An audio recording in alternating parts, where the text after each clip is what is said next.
What's up, everybody? This is your boy Tim, aka Fantastic. And man, I know it has been, it feel like it's been a while, but I've been posting. But I'm gonna be honest, y'all. Like, I got a little bit discouraged. I kind of fell for the whole how to grow your YouTube content. I've been watching some videos, and well, while watching those videos, I decided, you know what? I'm gonna do the same thing. Like, I'm gonna do exactly what they tell me to do, right? And I just figured I was gonna like grow my page that way. And honestly, I ain't getting nothing out of it. And I'm sitting there like while I'm doing this, I'm like, this is not gonna really work. I don't think it's gonna really work. So with that being said, y'all, don't fall for the YouTube pages that's saying how to grow your YouTube page. Like, they have some good stuff in there, but just because you doing exactly what they tell you to do doesn't mean that it's gonna actually grow.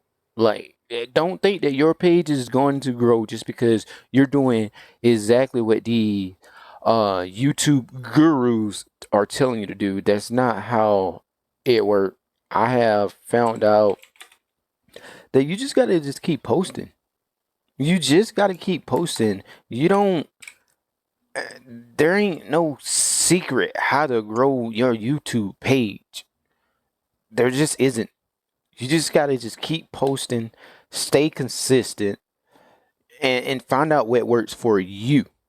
Don't do what worked for everybody else. Find out what worked for you. And so I got caught up in that, and I kind of got discouraged because I was like, man, I put in the keywords and stuff in my channel, and you know what? I'm expecting like, oh man, I'm gonna have this massive growth. Nothing happened. What I have found is me posting shorts. I get more exposure on shorts than I do on videos, and that just is what it is. But is that going to stop me from posting videos? No. So I'm going to continue to post regular videos. But now I found out, for me, what works for me is I would remix my own videos and make little shorts of them, and then have people, when they see that, they'll click on it and they go to the original video. So with that being said, we are going to hop into Proverbs 24. And Proverbs 24 is really good. We're going to do 24 and 25 today because it is the 25th. So let's just hop into it. Don't envy evil people or desire their company, for their heart plot violence, and their words always stir up trouble. So basically, don't admire envy. Do not admire evil people because, or their. Let me put it like this: don't desire evil people or their company, because their type of stuff, it create violence and it stir up trouble. Like, if they always say you are the people, you attract the people. What is that saying? You attract people that I can't. What is that saying, man? You attract the people that you are like. Yeah, that's the saying. Or birds of a feather flock together. So this is what it's saying. Like, don't envy evil people or their desire. Don't envy evil people or desire their company, for their heart plot violence and their words always stir up trouble.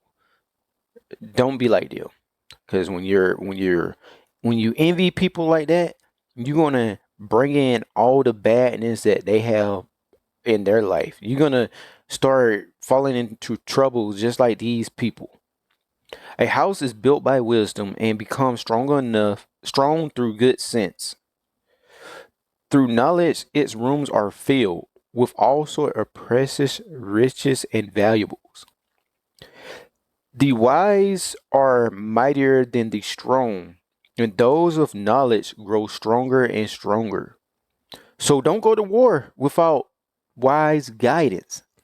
Victory depends on having many advisors. This is really good right here. This is one of my favorites right here. So don't go to war without wise guidance.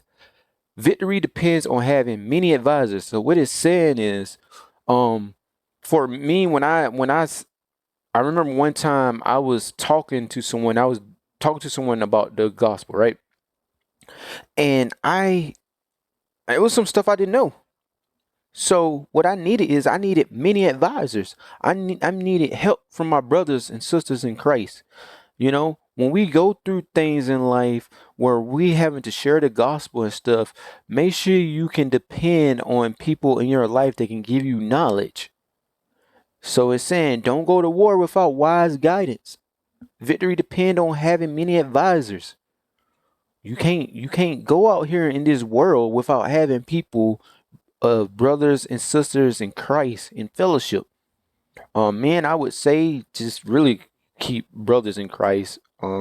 Main thing, because men, we want to be wise. We don't want to just surround ourselves with women. Know what that could turn out to be like. And I wanted to go into this. Click on this. I'm gonna compare this and see what I get in the MSG version. It says it's better to be wise than strong. Intelligent outrank muscle any day. Strategic planning is the key to warfare. To win, you need a lot of good counsel. So, just because you, and also just because you know the word and you're intelligent by yourself, it's saying don't go without having other help. Like, we in this thing together. That what fellowship look like. Wisdom is too lofty for fools. Among leaders at the city gate, they have nothing to say. A person who plans evil will get a reputation as a troublemaker. The schemes of a fool are sinful. Everyone detests a mocker. If you fall under pressure, your strength is too small. So it's saying if you fall up under pressure, like, don't rely on your own strength. Don't rely on your own strength. Rely on God's strength. Rescue those who are unjustly sentenced to die. Save them as they stagger to their death.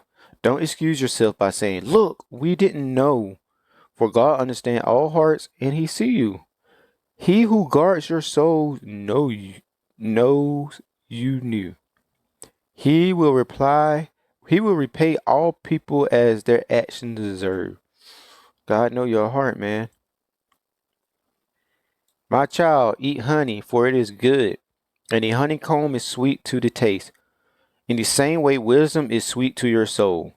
If you find it, you will have a bright future, and your hopes will not be cut short.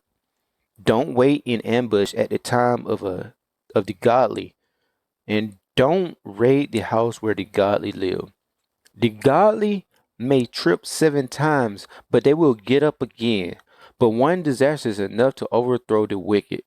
So what he's saying is, for your Christian brothers and sisters, people are out there. We may be in a battle. We may struggle. But a Christian man may trip 7 times, but he'll get back up. But someone else who's not in Christ, when they fall, sometimes they fall and they stay there. They don't get up. People who don't have God, they don't get up. Just like in recovery. For me, there have been times in my life where I struggled, but I kept trying to search after God. I kept trying to seek after God. I didn't give up. And that's why I'm here today. That's why I'm here sober today. But for the ones who just want to not believe and stuff, most of the time these people, they're lost. That's why they say in recovery, like they tell you, I am powerless over this thing. Have the willingness to turn your power to the care of God. Turn your life over to the care of God. Don't rejoice when your enemies fall. Don't be happy when they stumble, for the Lord will be displeased with you and will turn his anger away from them. That is tough.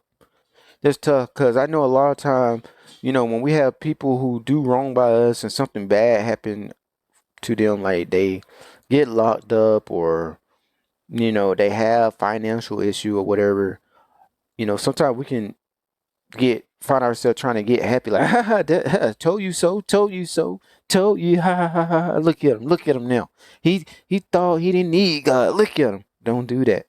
This, man, I just want to highlight this because this is important, because I know a lot of us can fall for this. It's easy. It's easy to be one to rejoice when someone, you're like, look at him. He thought he could do this without God, or she thought she can live her life without God. Look at her struggle. No. What we need to do, we need to pray for them. And I have found, when I do stuff like that, I keep away resentment. This is really good to deal with resentment right here. Is to not rejoice when your enemy fall. Don't be happy when they stumble. Instead, pray for them. Because when you pray for your enemies, you won't have no resentment, and God will be pleased with you. But then if you have like if you start to be happy and rejoice in their shortcomings, Lord ain't gonna be pleased with you, and you're gonna feel it. You're gonna feel it. Their resentment don't feel good. It just feels bad. Don't fret because of evil doers. Don't envy the wicked, for evil people have no future. The light of the wicked will be snuffed out. My child, fear the Lord and the king. Don't associate with rebels, for disaster will hit them suddenly. Who knows that punishment will come from the Lord and the king? And say, more saying of the wise. Here are some further sayings of the wise. It is wrong to show favoritism when passing judgment. A judge who says to the wicked, "You are innocent," will be cursed by many people and denounced by the nation. But it will go well for those who convict the guilty. Rich blessing will be showered on them. An honest answer is like a kiss of friendship. This is why it's important to be honest, y'all. It's important to be honest because it's like a kiss of a friendship. When you're honest, people love when you're honest. Even though sometimes don't want to be honest, we've got to. Do your planning and prepare your fields before the building your house. Don't testify against your neighbor without cause. Don't lie about them. And don't say, now I can pay them back for what they done to me. I'll get even with them. Don't do it. Don't try to get even. Don't try to get even, y'all. I walk by the field of a lazy person, the vineyard of one with no common sense. I saw that it is overgrown with needles, or nettles, whatever. It was covered with weeds, and its walls were broken down. Then, as I looked and I thought about it, I learned this lesson. A little extra sleep, a little more slumber, a little folding of the hands to rest, then poverty will pounce on you like a bandit. Scarcity will attack you like an armed robber.